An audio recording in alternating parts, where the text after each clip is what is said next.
That's appropriate. That's appropriate. That was easy. You want to give that to him? Hold that up. There you go. Okay, there you I go. should say, Lordy, Lordy, Dick is 50. 50. I also have a button for you. A button.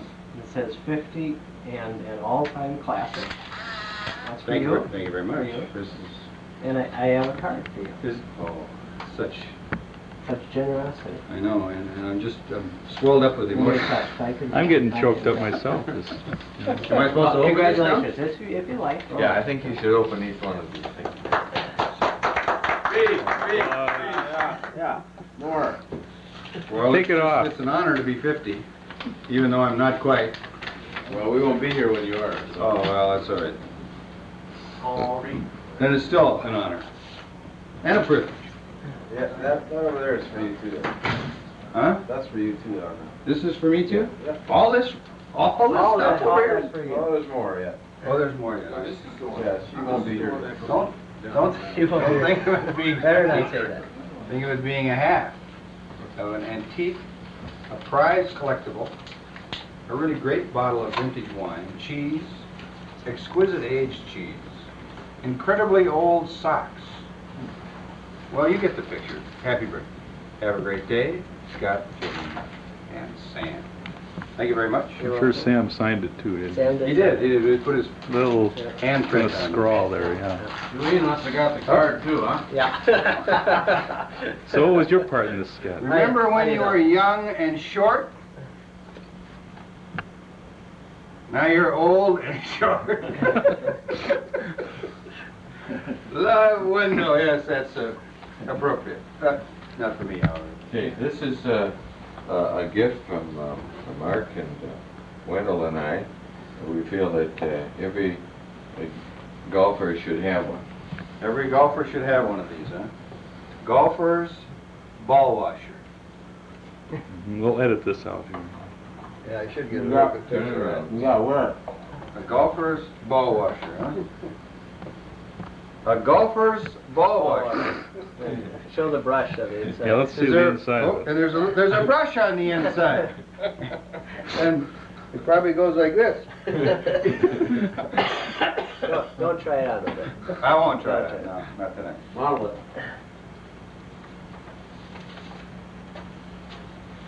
On your birthday, I'd like to remind you not to look gift horse in the mouth.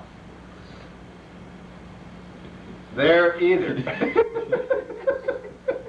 And you're looking at someplace else. Yeah. Don, Wendell, and Mark. Thank you. I want to read a little birthday story here from an Italian who went to Montevideo, Minnesota. And it says, I'm here to a hotel. I come here to a hotel. I go down and eat some breakfast. I tell the waiter I want two pieces of toast. He says, give me one piece of toast. I tell him I want two pieces. He says, then go to the toilet. I say, you don't understand. I want two pieces on my plate. Two pieces on my plate. And he says, you better not piss on my plate, you son of a bitch. He says, I don't even know the man, and he called me a son of a bitch.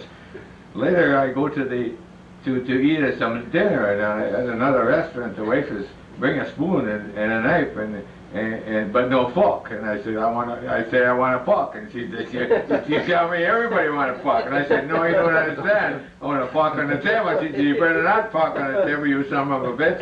And she said, I don't even know the woman. And she called me a son of a bitch. So then I go to my hotel and I said, there's no shit on my bed. And I call the manager and they tell him there's no sheet on my bed. And he says, you better not shit on the bed, you son of a bitch. And I don't even know the man. And he calls me a son of a bitch. So then I go check out and the man at the desk says, you say, peace to you. And he says, I say, piss on you, you son of a bitch. And I go back to Italy. Happy birthday. I can't imagine putting a card like that in the store. Oh, you should see the cards they've got in the store. Hey, that's good. Where did you got buy yours? printed in Montevideo too. Wendell, where did you buy yours, on the street corner? I think this is very typical because this is called Fisherman's Paradise. I don't know if you ever heard this before. No, probably not. I better sit back. There were two twin brothers, and named Joe and John Jones. Joe, the single brother, was a proud owner of a dilapidated boat. It just so happened that John's wife died the same day that Joe's boat sank. A few days later, a kindly old lady met Joe on the street and asked mistakenly him for John, said, "Oh, Mr. Jones, I'm sorry to hear about your great loss. You must feel terrible." Then Joe spoke up saying, "Well, I'm not so sorry. She was a rotten old thing to begin with. Her bottom was shriveled up. She smelled like a dead fish, and even the first time I got into her, she made water faster than anything I'd ever seen. She had a bad crack in the back and a pretty big hole in the front. The hole got bigger every time I used her, and she leaked anyway. But this is just this is what finished her. 4 guys from the other side of town were looking for a good time, and asked if I would rent her out to them. I warned them that she wasn't so hot, but they said they'd take a crack at her anyway. The result was the crazy fools tried to get in her all at once. It was just too much for her. She cracked right down the middle. The old lady fainted.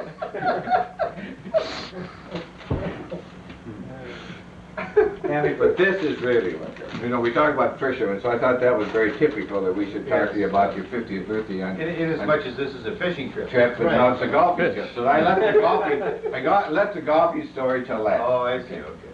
My wife said to me, "It's about time you learn to play golf." Oh, that's what I was gonna. You know, that's the game where you chase the ball all over the country, and when you're too old to chase women. So, my first lesson, I went to see Mr. Jones, C. Jones, and asked him if he'd teach me how to play. And he said, "Sure." He said, "You got balls, haven't you?" He said, "Yes, but sometimes on cold mornings they're kind of hard to find." And he said, "Well, bring them to the clubhouse tomorrow and we'll tee off." "What's this tee off?" I asked. And he said, "It's a golf term. We have to tee off in front of the clubhouse." "Not for me," I said. "You can tee off there if you want to, but I'll tee off behind the barn somewhere." No, he said, "A tee is a little thing about the size of your finger." "Yeah, I got one of those," he said. "Well, you stick it in the ground and you put your ball on top of it." I asked, "Do you play sitting down? I always thought you stood up and walked around." "You do," he said. "You're standing up when you put your ball in a tee." Then he asked if I knew how to hold my club. Well, after 50 years, I should have some sort of idea, and I told him so. And he said, "You take your club in both hands." Folks, I knew right then he didn't know what he was talking about. Then he said, "You even swing it over your shoulder." No, that's my brother you're talking about. He said, he asked me, "How do you hold your club?" And I said, "Well, I thought a minute," and he said, well, with 2 fingers. Well, folks, I thought they were stretching things a bit too far, and I said so. And he said, "You've got a bag, haven't you?" "Sure," I said. And he said, "Your balls are in it, aren't they?" "Of course," I told him. "Well," he said, "can't you open the bag and take one out?" And I said, "I suppose so, but be damned if I was going to." And he asked if I didn't have a zipper on my bag, and I told him, "No, I'm the old-fashioned type." No, he said. "Then you take the putter." "What's a putter?" Dick asked. And he said, "That's the smallest club," he said, made. And he said, "That's what I got, a putter." And with it, he said, "You put the ball in the hole." I corrected him, "You mean the putter?" He said, "No, the ball. The hole isn't big enough, but both the ball and the putter, too." Well, I've seen holes big enough for a horse and a wagon. And he said, "After you made the first hole, you go on to the next 17. He wasn't talking to me. After 2 holes, I'm shot to hell. Hey, you mean, he said, "You can't make 18 holes in one day?" "Hell no," he said, "it takes me 18 days to make 1 hole. Besides, when I do, when I'm on the 18th hole," he said, "the flag will be up. That'll just be my luck."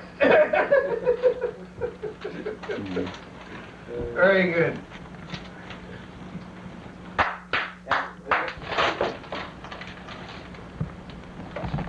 Oh, this is good. I'll do it this way. You know you're over 50 when?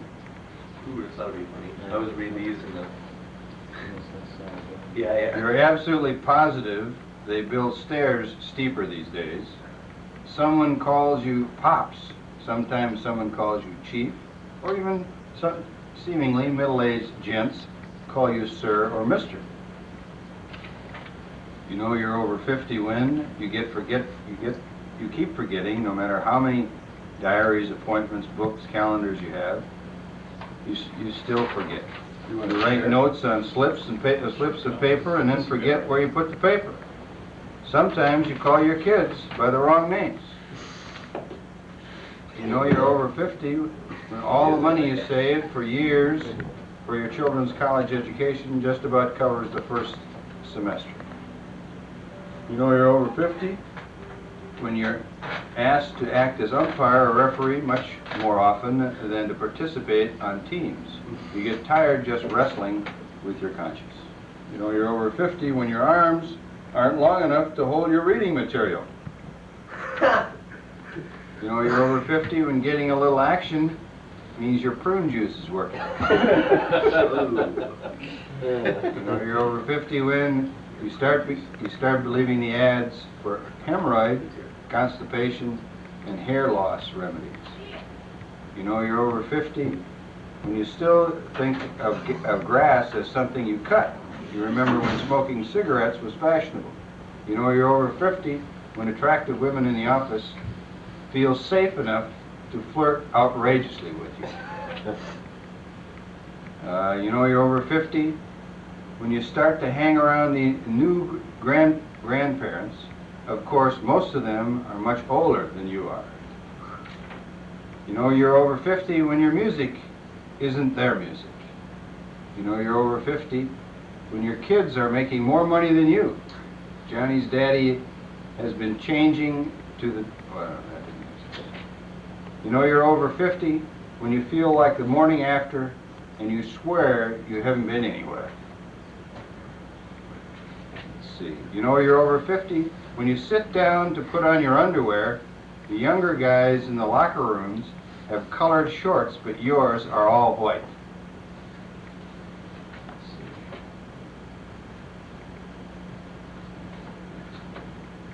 You know you're over 50 when you think gay means jolly, cheerful, and vivacious. You know you're over 50 when picking up your balls seems to be almost as much work as it used to be playing the game. You don't know you're over 50, instead of combing your hair, you start arranging it. And there are more hairs on your chest than on your head. Oh, gross.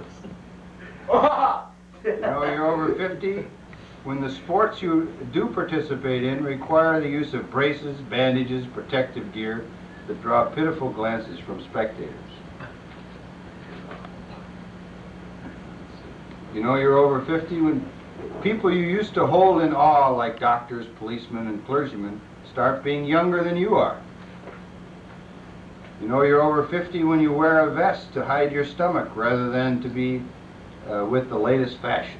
You know you're over 50 when you may still be in the rat race, but you no longer feel you have to win it. You know you're over 50 when you don't always wake up aroused like you used to every day. You know you're over 50 when you eat less and less, and yet you still continue to gain weight. You know you're over 50 when you're vigorously suspicious of new foods, such as sprouts, and so on and so forth. You know you're over 50 when your kid's motorbike cost more than your 1949 DeSoto did. You know you're over 50 when people talk about drugs, you think of penicillin. You don't quite understand all the controversy over Coke. You know you're over 50 when 55 miles an hour seems a very reasonable and safe speed to travel at.